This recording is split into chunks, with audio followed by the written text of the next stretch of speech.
So if I could, because I just wanted to answer your thing. One thing that I've gotten into doing is not only do I put a piece on as an NFT, but I also offer an extras. So I do like a zip that I end up putting up on Dropbox, and I share that with my collectors that might have some renders, some additional renders, could be some behind the scenes stuff, and that has been really helpful. A lot of the collectors have just been like, I never expected that I was going to get, the high res version and some alternate videos and some, image renders. So, not only are they purchasing the NFT, but they're sort of purchasing all the behind scenes goodies that I'm going to give them. And that's been really, really fantastic. I, unlike these guys, I only have 21 NFTs at the moment, and they're all one of ones. I'm a little skeptical about additions, so I've kind of stayed away from those. Um, uh, but also, I think it's a moment to say, how much money do I need to make in order to be happy, in order to survive?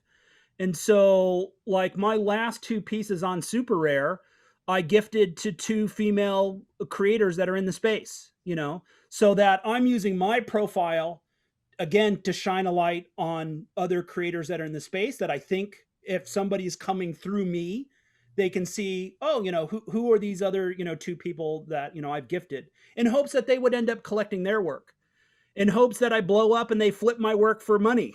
So there are so many opportunities to say, maybe I don't want to sell a piece. Maybe I want to gift some pieces. And so I've been gifting. The last thing that I would say, and I kind of stole this from Mike, is actually be thinking about a fingerprint. And so, like in my NFT stuff, one thing I noticed about Mike is that I could see his everydays, but when I saw his NFT stuff, he'd always had the stuff at the bottom that was kind of like the certificate of authenticity or the fingerprint. And every time I would see that stuff, I'd be like, oh, this is a Beeple everyday. This is a Beeple NFT because of that branding on the bottom.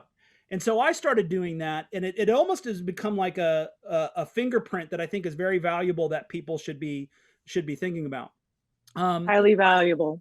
yeah, and then the last thing that I would say is that if you end up getting on multiple platforms, you can use those platforms for different wants and needs. So, Super Rare, I'm collaborating with musicians. During this pandemic, musicians stopped going on tour, so a lot of them have taken a massive hit financially. So the ability to sort of ping my network and say, hey, I want to do an audio reactive NFT. I'm going to split everything 50-50 with the musicians that I collaborate with. And so, I'm able to then say, I love your music. I love your techno. I love your heavy metal. I love whatever. Here's half of the, proceeds from the sale. So you can also be benefiting musicians who are having a tough time, during this pandemic. So Super Rare's kind of become that kind of work. Well, I'm also on Foundation. And I'm kind of treating Foundation like a sketchbook. So, for me, I found that if you get on multiple platforms, you can try different things in different spaces, and that can be very, very fun and beneficial.